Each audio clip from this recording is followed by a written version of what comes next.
Call of Duty World at War was released in November 2008.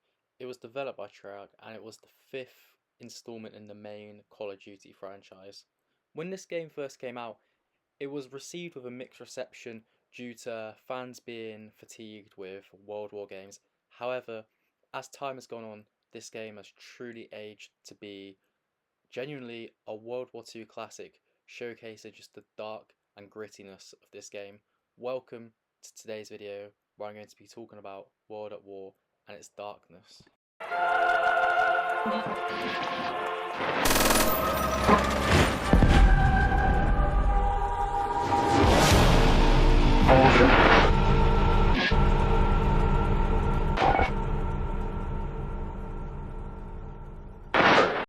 Even before you get into the main story of the game, the campaign, there's just this sense of eeriness in the main menu. As soon as you load into the game, you get this sort of like eerie music and these like dark pictures of the war. Like obviously it's in black and white, and it's just kind of gloomy and eerie. And I think the whole main menu kind of sets you up for the experience you are about to get in the actual story.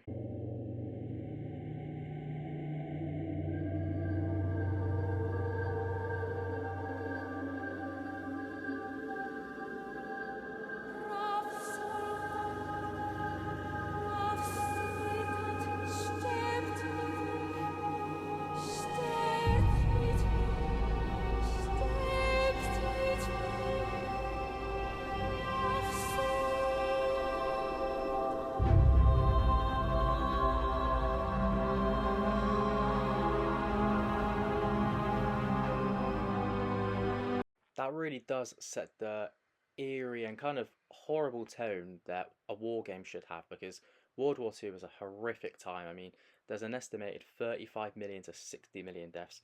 So that main menu kind of just sets you in the tone for what's going to come. So the campaign is split in two. So you have the Pacific Front, where you're Private Miller fighting alongside Sergeant Tom Sullivan, Corporal Roebuck, and Private Polonsky. Sullivan does die very quickly into the game, so he's not in it that long. But the rest of them, they're there for the whole thing. And then you have the Eastern Front, your Private Petrenko fighting alongside Sergeant Reznov and the Private Chernov.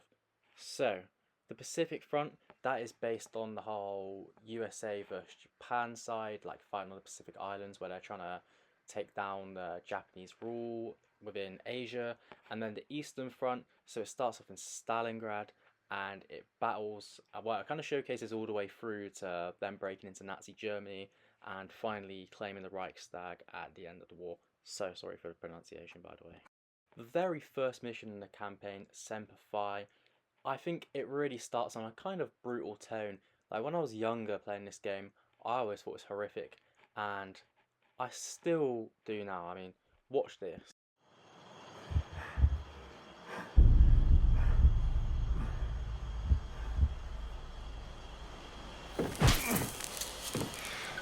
You think because you say nothing, you are strong?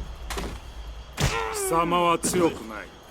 強情なやつめ。Don't tell him a fucking thing. 米兵どもはみんなこうなのか。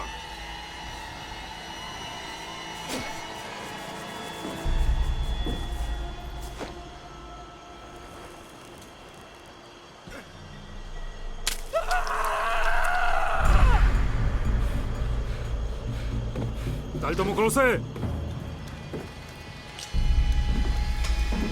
Go to hell.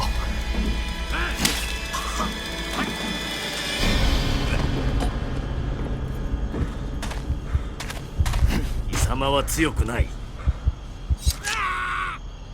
Miller. I mean, whilst you do get saved, it's still pretty horrific. I mean, the cigarette kind of being like burnt into it, and then watching him get stabbed. I mean, it is a bit grim, to be honest. Like, yeah, you get saved, but that's like horrific. It's showing that these kind of things happen in the war. I mean, the Japanese in the war were like notoriously brutal, so I think it does a really good job showcasing that at the start of the game. So for the American side, basically like a quick rundown of the whole story. So you start on a beach in Makin Island, where, as you just seen, Miller watches his team get executed. From there, they battle on through the Pacific until they claim Shuri Castle, and then after the campaign finishes, it does kind of show like all the events leading up to the war finishing from where the campaign is on the Pacific front. So it shows like the nuke and all that briefly at the end before you get to the credits. And yeah, so they kind of show the historical accuracy right at the end, like the real footage of the war, which again you definitely wouldn't see real footage of the war in a modern day Call of Duty game. I feel like they would never, especially they'd never showcase the actual nuke they dropped on Japan in a modern game. Not that they make war games anymore after Vanguard was rubbish. But yeah, it kind of shows that in this game they were trying to go for realism and accuracy by showcasing real war clips. Another example of the brutal nature of war that is showcased in this game is at the start of the mission Vendetta. So it kind of shows the Nazis when they were really operating at their kind of worst. Obviously, it's during the Battle of Stalingrad when they had the upper hand, and it kind of showcases the whole just their brutal side. I mean, they're going around spraying on corpses and like dying soldiers just to make sure they're dead. You kind of see the darkness of the city, the destruction, the dead bodies. Like it's a horrific scene, but again, it really does showcase this kind of darkness that they want to portray. Because as I've repeatedly said in this video, World War II was such a dark time, and they just do such a great job of showcasing it.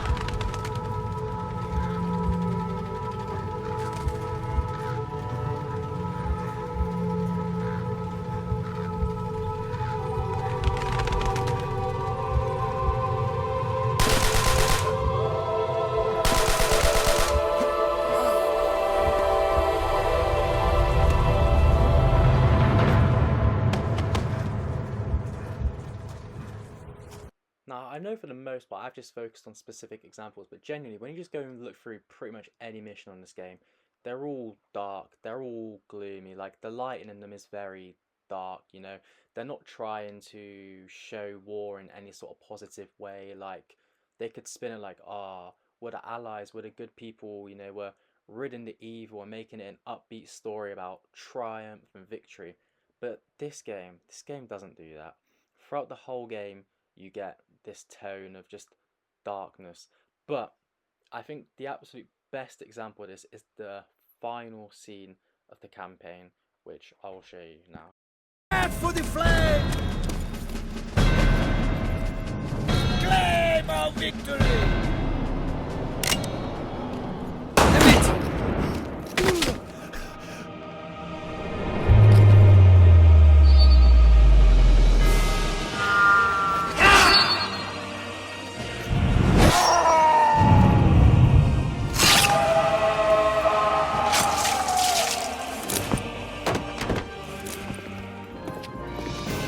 You can make it, my friend. You always survive.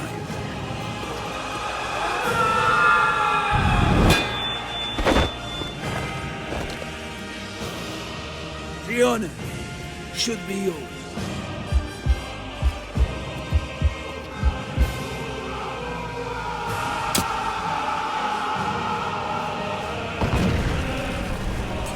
As long as you live.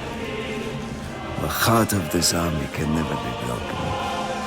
Things will change, my friend. As heroes, we will... As you can see from that scene there, it doesn't showcase a hero winning. It kind of showcases a brutal end to a war. I mean, he just about plants the flag of the Soviet Union.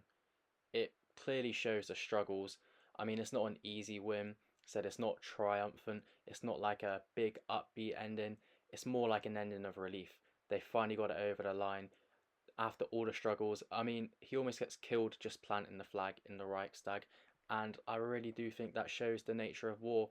It wasn't all, you know, rainbows and all that. It was such a brutal time, and I think the ending scene again captures it so well because even in victory, there's defeat. And then the final thing, after the campaign finishes, you unlock zombies.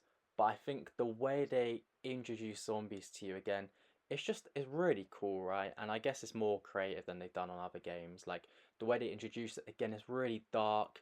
It links into the story well, and to be honest, I just think it's really cool, and it fits in with this whole dark theme again of the game in general. Not of war this time, just of this game in general being a really dark and eerie kind of game.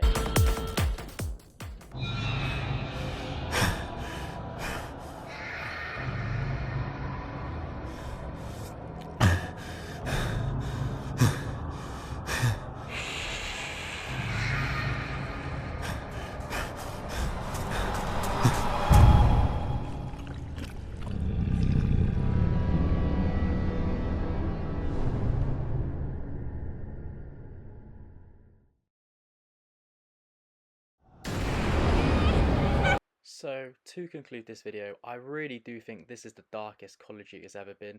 I've seen some people online say this game could be classed as a horror game, and I do see where they're coming from. It's eerie, it's dark, it's a bit gruesome. For a Call of Duty game, especially, they will never make a game like this again. I highly doubt. It's so, I guess, realistic. Now it's a bit more, upbeat, a bit more bright. They probably won't go back to World War II, as I've said. I don't think they're gonna ever make a game this dark again. They could prove me wrong, but this is a pretty brutal game, and they'll definitely never go with the eerie kind of vibes. I mean, there's definitely parts of this game where it is just so dark and unsettling. But yeah, that is it for this video. If you have enjoyed, then you may as well like and subscribe because you've been here for 12 minutes now. And yeah, I'll see you in another video soon. Bye.